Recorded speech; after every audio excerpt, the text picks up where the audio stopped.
Europe 1. Le grand direct des médias, Jean-Marc Morandini. Et le familier du jour, c'est donc l'émission The Voice qui ce week-end a fait une nouvelle fois de plus en une ancienne vedette lors des épreuves des auditions à l'aveugle. Samedi soir, on a tous eu la surprise de découvrir l'ancienne égérie de Disney, Douchka. Pardon, de quoi?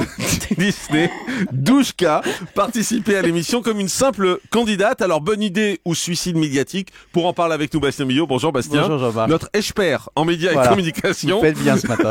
On commence donc avec ce décryptage de la participation étonnante de Douchka. Exactement Jean-Marc, une participation qui n'est pas passée inaperçue chez les téléspectateurs mais aussi sur les réseaux sociaux qui battent semaine après semaine des records de messages à chaque diffusion de The Voice. Alors cette candidate, les coachs dans les auditions à l'aveugle ne savent évidemment rien de son identité, mais les auditeurs nés avant les années 90 la connaissent bien. Pendant 5 ans, de 84 à 89, elle fut l'égérie de Disney en France. Âgée de 20 ans, elle enchaînera les tubes à destination des enfants. Le plus célèbre, préféré de Jean-Marc, vendu à près de 500 000 exemplaires en 84, vous l'avez trouvé, c'est ça.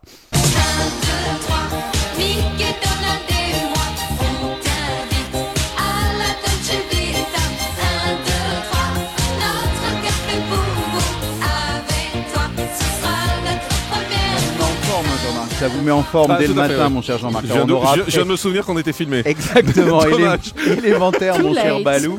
Taram et le chaudron magique avec des disques d'or à l'appel, une véritable star des tout-petits, une star qui a depuis progressivement disparu de la surface médiatique en n'hésitant pas à poser nu pour casser son image, à participer à des émissions de télé-réalité comme Première Compagnie en 2005 ou à de la scripted reality comme guest dans un épisode du jour où tout a basculé sur France 2. Et puis samedi soir, une jolie femme de 50 ans est apparue dans The Voice avec là pour le coup un changement radical de registre. Elle a en effet, Jean-Marc, choisi d'interpréter un Ave Maria. Écoutez.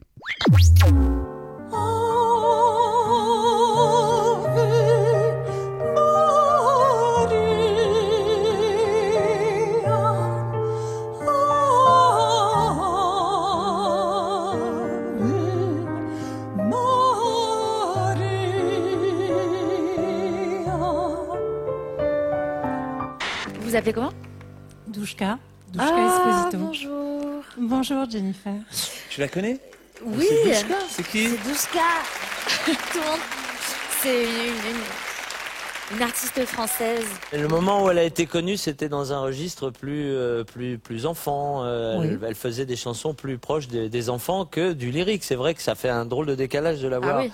aujourd'hui après cette interprétation. Ouais, drôle de décalage et sans doute un mauvais choix. D'ailleurs. Exactement, une belle prestation pourtant qui avait ému le public mais qui hélas n'a pas touché les coachs. En définitive, Jean-Marc, personne ne s'est retourné mais tout le monde l'a reconnu. Un échec qu'analyse sobrement l'intéressé a posteriori sur mytf1.fr après son élimination.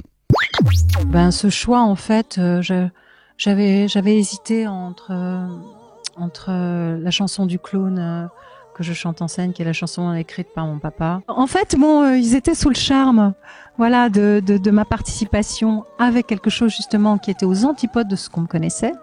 Mais c'était un choix trop risqué.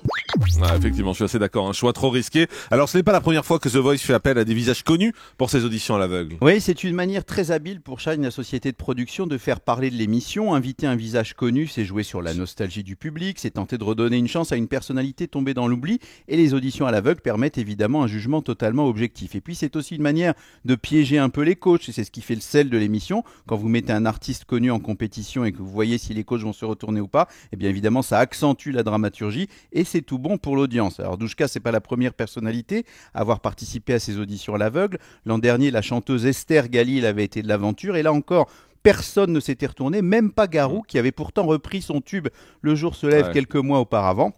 Un tube quand même, Jean-Marc, du début des années 70, qui lui s'était écoulé à 2 millions d'exemplaires. On a eu également une ancienne membre des L5. Cette année, on a une ex-finaliste d'X Factor, Marina D'Amico, qui s'est qualifiée pour la phase suivante. Et puis la production n'hésite plus à réquisitionner les proches des stars pour également faire le buzz. L'an dernier, c'était le fils d'Hélène Ségara qui avait tenté sa chance en vain. Et bien cette année, on a choisi le frère de Frédéric François, qui lui a été sélectionné par Florent Pagny. De quoi toucher toutes les générations dans ce programme fédérateur. Alors, pour conclure, la participation d'anciennes vedettes dans dans l'émission The Voice. C'est une bonne ou une mauvaise idée pour elle? Alors c'est une excellente idée pour l'émission parce que ça met en ébullition les réseaux sociaux, on joue sur l'inconscient collectif et évidemment on suscite l'empathie et la curiosité du public. C'est le grand succès de The Voice, une mécanique implacable, un concept fort et des rebondissements permanents. Le succès est évidemment mérité. En revanche, c'est nettement plus mitigé, Jean-Marc, pour les ex-vedettes. Quelques minutes de projecteur, mais forcément un certain nombre de critiques et de moqueries qui rebondissent sur Internet. En 3 saisons, jamais jusqu'à présent une ancienne star n'a vraiment tiré son épingle du jeu. Et rappelons-le, malgré la force du programme, malgré les cartons d'audience,